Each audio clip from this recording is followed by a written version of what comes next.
안녕하십니까. 매일 아침 조간신문의 주요 기사를 딱딱 풀어서 해석해드리는 조간 딱풀 11월 11일 목요일에 인사드립니다.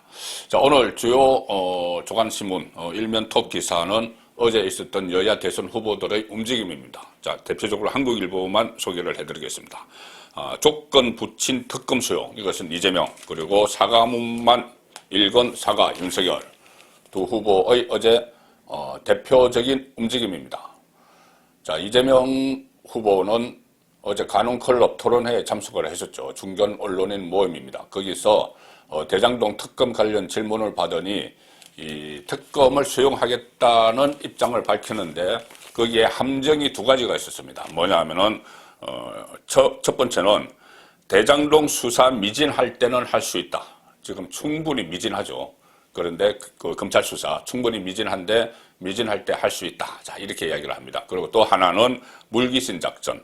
윤석열이 그때 부산저축은행 사건 때 중수부 이과장으로 이 대장동 초기 자금을 모을 때 부실 대출을 했는데 그 부분에 대해서 윤석열이 부산저축은행 사건 수사를 하면서 그것을 그냥 덮었다. 뭐 이런 의혹을 또 제기를 하고 있죠. 그 부분도 같이 특검에 넣자.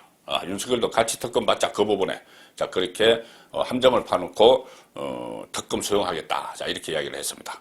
그리고 사과문만 읽은 사과, 이것은 어제 이 사진은 윤석열 후보가 어제 강주 5.18 묘역을 찾아간 모습입니다. 저 앞쪽에 분향을 할 수 있는 곳에 이 강주 시민들 또 시민단체들이 모여서 거기 접근을 하지 못하도록 하고 있죠. 그렇게 딱 막고 있습니다. 그래서 윤석열 후보가 그 묘역 추모탑 앞이 가로막혀서 멀리 떨어져서 사과문만 읽고 발길을 돌렸다. 상처받은 분께 사과드린다.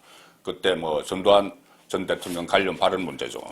자, 이 두 후보, 윤석열, 이재명 후보가 지금 본격적으로 뛰고 있는데 특히 윤석열 후보는 지난 금요일에 후보로 확정됐지만 선대위 구성 문제를 놓고 지금 난항을 겪고 있습니다. 김종인, 이준석 이 두 사람이 노회한 두 사람이죠.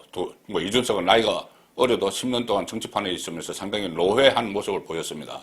이 노회한 두 사람이 정치 초보자 윤석열 후보를 제 판단으로는 거의 농락하는 수준입니다. 농락하는 수준으로 월권을 하고 있습니다. 후보가 해야 될 일을 본인들이 월권을 하면서 일일이 간섭을 하고 있죠. 그리고 특히 김종인 전 비대위원장은 지금 총괄선대위원장으로 임명되기도 전입니다. 지금 본인이 아싸리판, 진흙탕 이렇게 이야기했던 국민의힘으로 다시 돌아가기 위해서 이 윤석열에게 이것저것 막 요구를 하고 이거 다 들어줘야지 내가 총괄선대위원장을 맡아줄 수 있어 이렇게 이야기합니다. 자, 윤석열 입장에서는 너무 본인이 정치에 대해서 모르기 때문에 이 노련한 여야를 넘나들면서 비례대표만 5번을 한 김종인의 도움이 필요하다고 느끼는 것 같습니다. 그래서 이렇게 끌려다니는 모습을 보였는데 이런 모습은 유권자들에게 국민에게도 상당히 결단력이 부족한 리더십이 없는 그런 이미지로 비춰질 수 있기 때문에 하루속히 정리를 윤석열 후보가 해야 될 그런 상황으로 가고 있습니다. 먼저 오늘 조간신문에 짤막짤막하게 보도된 이런 관련 기사들을 먼저 소개를 드리고 제 분석을 들려드리도록 하겠습니다. 이 한국일보 사면 밑에 기사 보시면은 김종인, 이준석 같은 듯 하지만 다릅니다. 또 서로 본인들의 욕심이 다 다르죠. 김종인, 이준석 그리고 당내 중진들 선대위 구성 놓고 동상삼몽. 자, 윤석열의 깐부 선택은 윤석열은 자 어떻게 선택을 할 거냐. 윤석열은 아직 이 구상을 내놓지 않고 있는데 이 김종인, 이준석 당 중진들이 따로따로 동상삼몽을 하면서 선대위 그림을 그들끼리 그리고 있는 것이죠. 자, 김종인은 또 윤희숙 등 세신파를 끌어들여야 된다 거론을 하고 있고 이준석은 또 경량형 선대위를 해야 된다 주장을 하고 있고 중진들은 그럼 우리는 나가라는 건가 이렇게 반발하고 있습니다. 저마다 딴맘을 품은 기류. 내년에는 대선뿐 아니고 그 다음에 지방선거도 열리죠. 그래서 공천 주도권을 누가 지느냐에 따라서 당의 역학구도가 확 달라지게 돼서 모두가 지금 물러설 수 없는 형국이다. 김종인도 어제 박창달 전 의원이 송국근의 혼설에 출연을 해서 그런 이야기를 했죠. 아마 대선 승리로 끝나지 않을 것이다. 그 다음에 비대위 구성에도 일일이 간섭을 하고 그 다음에 지방선거 공천권도 요구할 것이다. 그런 이야기를 했는데 지금 그런 분석을 한국일보도 하고 있는 겁니다. 그런데 이런 고인 실타래를 풀기에는 윤석열 후보의 정치 경력이 너무 짧은 것이 문제다. 지금 김종인이 선대 본부장으로 전 찍은 인사들의 이름이 벌써 여러 명 거론이 되고 있습니다. 김종인이 흘리는 것이죠. 이명박 전 대통령 비서실장을 지냈죠. 임태희 전 의원, 또 김용태, 정태건 이런 그 김종인 본인과 가까운 사람들, 또 부친 부동산 문제로 의원직을 사퇴한 윤희숙 전 의원, 민주당 출신 금태섭까지, 금태섭도 김종인에게 만나서 뭐 창당을 하는데 좀 도와달라 이렇게 이야기를 한 적이 있죠. 그러니까 본인 마음에 드는 사람들을 쭉쭉 다 지금 불러 모으려고 하고 있습니다. 그리고 자신이 이제 8.2 때 이렇게 이야기를 했었죠. 그 중진들은 지금 상당히 반발을 하고 있는 그런 그 위치고, 또 이준석도 김종인과 닮은 듯 생각이 다릅니다. 본인도 지금 당대표로서 다음 그 공천권, 지방선거 공천권을 확보를 하기 위해서 자기 사람들을 막 심으려고 하는 것이죠. 자기와 가까운 사람들. 지금 대통령 선거와 같이 치러지는 그 국회의원 선거 5곳도 공천권을 사실상 후보가 다 정해야 되는데 이준석, 김종인 라인에서 공천권을 놓고 지금 막 장난을 치는 그런 모습도 보이고 있습니다. 그 부분은 제가 다시 한번 설명을 한번 드리는 기회를 갖겠습니다. 자, 동아일보는 이런 기사가 있습니다. 윤석열 비서실장, 당초에는 장제원이 거론됐는데 김종인 반대로 무산이 되어버렸다. 자, 장제원이 거론됐는데 김종인이 반대해서 권성동으로 바뀌었습니다. 그래서 제가 권성동을 전격적으로 발탁한 것은 윤석열이 김종인에게 휘둘리지 않겠다, 호락호락하지 않겠다, 이런 의미가 있다고 말씀을 드렸는데, 이 부분에 대해서도 약간 좀 그 뒷이야기가 새로 나왔기 때문에 그 상황을 다시 정리할 필요가 있을 것 같습니다. 사선의 권성동 의원이 낙점된 그 윤석열 후보 비서실장에 당초 장제원 의원이 물망에 오르다 김종인과 이준석의 비토로 무산됐다. 후보 비서실장을 지금 아주 총괄선대위원장으로 오지도 않은 김종인 그리고 이준석이 바꿔버렸다는 이야기죠. 자, 아시다시피 윤석열 캠프 총괄상황실장이었죠. 장제원. 그런데 아들 무면허 운전으로 기소가 되고 나서 캠프에서 물러났죠. 그런데 그 이후에도 윤석열의 TV 토론을 이렇게 좀 뒷받침을 해주고 하면서 상당히 신뢰가 쌓인 것 같습니다. 윤석열이 상당히 장제원을 신뢰를 해서 후보 비서실장 요직에 앉히려고 했는데 김종인이 반대를 해서 권성동으로 바뀌어버렸다. 부적절하다. 이 뜻을 전달을 했다. 캠프 내부에. 장제원 카드는 부적절하다. 자, 이런 상황이고, 또 이준석은 계속 김종인이 필승 카드다. 대선 필승 카드다. 이렇게 하면서 계속 그때 조공을 바쳐서라도 모셔가야 된다. 이런 이야기까지 했죠. 계속 총괄선대위원장의 기정사실을 하고 있는데, 또 권성동은 이 선대위는 후보가 중심이다. 그렇게 이야기합니다. 권성동 입장에서는 당연히 그렇게 이야기를 해야 되겠죠. 후보가 중심이다. 비서실장이니까. 너무 이렇게 간섭하지 마라 하는데 강력하게는 또 이야기를 못하고 있습니다. 김종인에 놀려서. 자, 이준석 어제 또 방송에 나가서 당대표가 하루에 몇 번씩 방송에 나가서 이야기를 합니다. 이렇게 이야기했습니다. 이 상황에서 메시지 전후로 극복할 수 있는 사람은 이 터무니없는 이 윤석열 후보에 대한 민주당의 비판이 있는데, 이것을 극복할 수 있는 사람은 김종인 전 위원장 외에는 없다. 그리고 이 권성동 의원은 여기에 대해서 기본적으로는 후보가 제일 중심이다. 원론적인 이야기를 하는 것이죠. 후보를 도와주기 위한 선대위가 아니겠냐. 그렇다고 한다면 아마 긴밀한 협의는 있을 것이라고 했다. 윤석열이 김종인에게 긴밀한 협의, 왜 긴밀한 협의를 김종인과 해야 된다고 윤석열의 비서실장이 이야기를 하는 건지, 또 이 윤석열 후보 쪽에서는 일단 김병준, 지난 주말에 만났죠. 전 비대위원장. 영입 움직임도 있는데 이것을 또 김종인이 견제를 하는 것 같습니다. 왜 그러냐면은 김병준은 김종인에 대해서 상당히 비판적이죠. 얼마 전에 그런 이야기를 했습니다.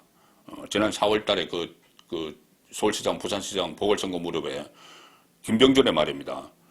윤석열 전 총장이 뇌물받은 전과자와 손을 잡겠느냐. 김종인.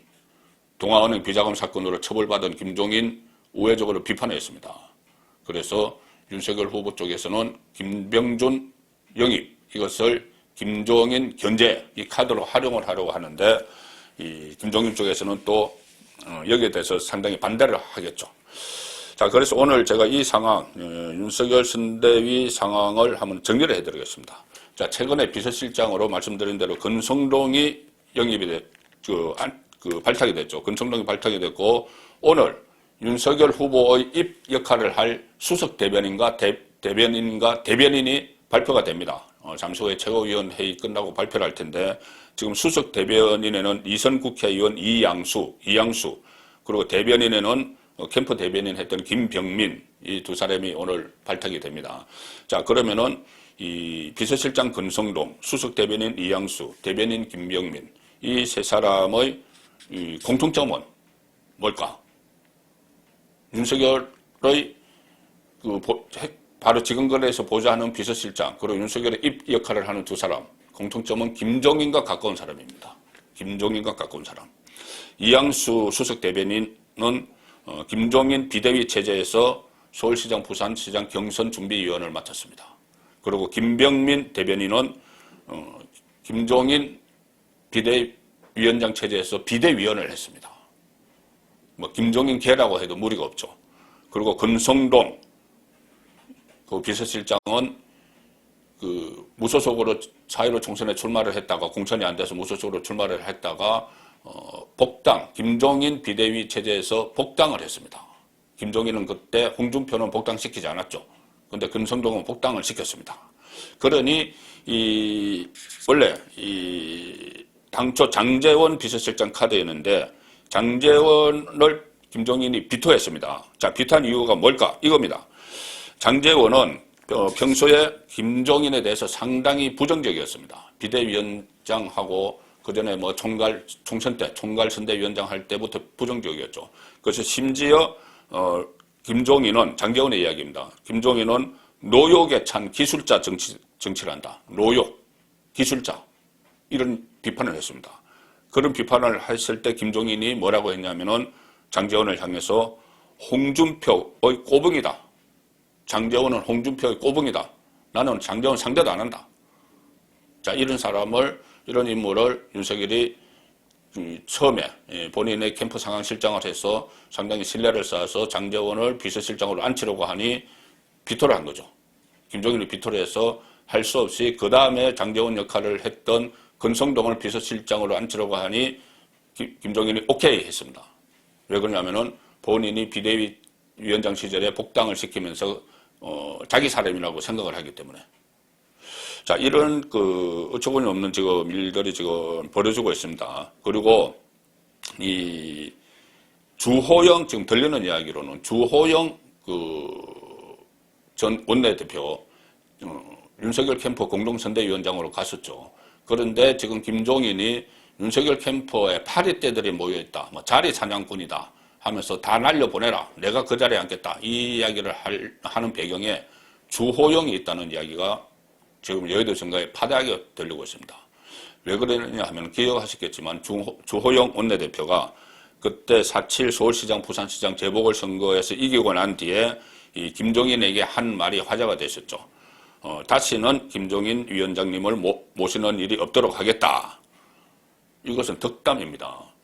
그만큼 우리가 앞으로 당 운영을 잘해서 비대위도 안 꾸려도 되도록 그렇게 하겠다. 이렇게 이야기를 한 것인데 그동안 당 잘 이끌어 주셔서 감사합니다 했는데 갑자기 그때 김종인이 격노를 해서 내가 필요 없다는 의미야? 이런 식으로 받아들여서 주호영을 상당히 공격을 하기 시작합니다. 그래서 뭐 아싸리판, 무슨 뭐 진흙탕 이런 이야기까지 그다음부터 하게 되죠. 본인이 비대위원장으로 당을 이끌던 당을 향해서 막 비난을 하면서 또 주호영에 대해서 강하게 비난을 하는 그런 일이 있었습니다. 그때 김종인이 주호영에게 뭐라고 했냐면은 뒤에서 안철수와 서울시장 후보 놓고 작당을 하고 있다.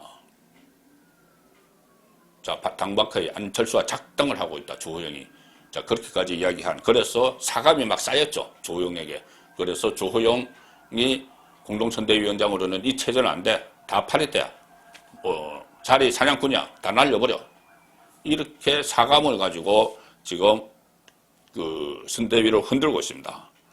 자, 그래서 결국 김종인의 사강, 목리, 또 이준석, 거기에 수종하는 이준석, 여기에 의해서 대선 캠프가 제대로 꾸려지지 않고 난항을 겪고 있고 결국은 김종인이 좌지우지하는 그런 상황으로 가고 있는 것이죠.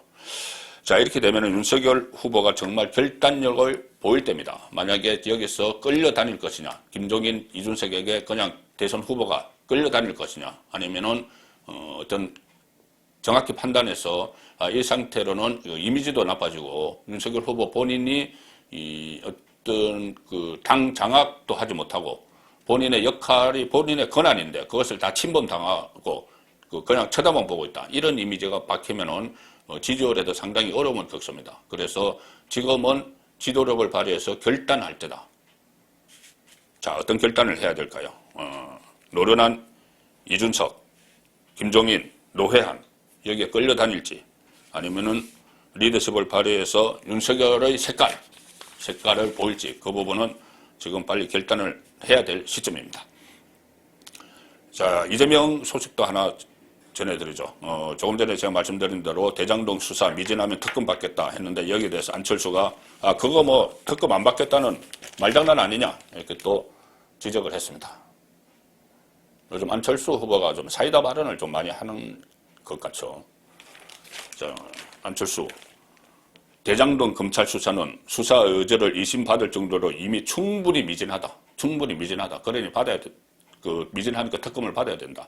그런데 이렇게 미진하면 특검을 받겠다. 이 말은 안 받겠다는 말장난이다. 이렇게 지적을 했습니다.